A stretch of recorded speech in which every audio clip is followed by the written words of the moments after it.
शराब केस में आरोप मुक्त होने के बाद आम आदमी पार्टी के राष्ट्रीय संयोजक अरविंद केजरीवाल के तेवर आक्रामक हैं। फांसी घर मुद्दे पर विधानसभा समिति के सामने पेश होने के बाद केजरीवाल ने कहा कि 1 साल में दिल्ली का बेड़ा गर्क हो गया है, लेकिन बीजेपी को लोगों की समस्याओं की चिंता नहीं है। बीजेपी शहीदों का अपमान करने पर आतुर है, इसी कारण फांसी घर को टिफिन घर साबित करने में जुटी है। केजरीवाल ने फांसी घर में पेश होने के दौरान लाइव स्ट्रीमिंग की भी बात की थी, जिसे लेकर एनडीए उन पर हमलावर हो गई है और कह रही है कि केजरीवाल को हर काम में विवाद खड़ा करना आता है। कहीं पर भी जो विधायी कमेटियां होती हैं किसी भी सरकार में, उनकी प्रोसीडिंग्स कभी भी लाइव नहीं होती।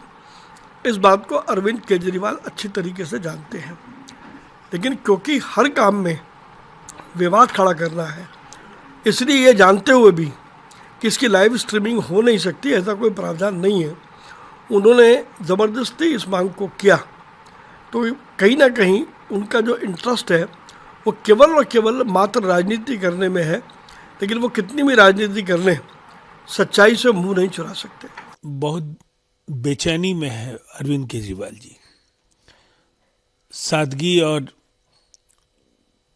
भ्रष्टाचार के खिलाफ संघर्ष का वायदा करना, एक वैकल्पिक मॉडल के साथ राजनीति में आने का दावा, और हस्र दिल्ली की जनता देख चुकी है। बेलगाम भ्रष्टाचार और जिस तरह से मनमाने फैसले आप पार्टी की तत्कालीन सरकार ले रही थी, जनता में न उनकी साख है न विश्वसनीयता।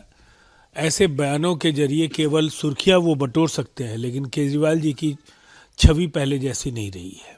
दरअसल ये विवाद साल 2022 का है और दिल्ली विधानसभा परिसर के एक हिस्से के नवीनीकरण से जुड़ा है, जिसे आप सरकार ने ब्रिटिश काल में फांसी घर के रूप में उद्घाटित किया था।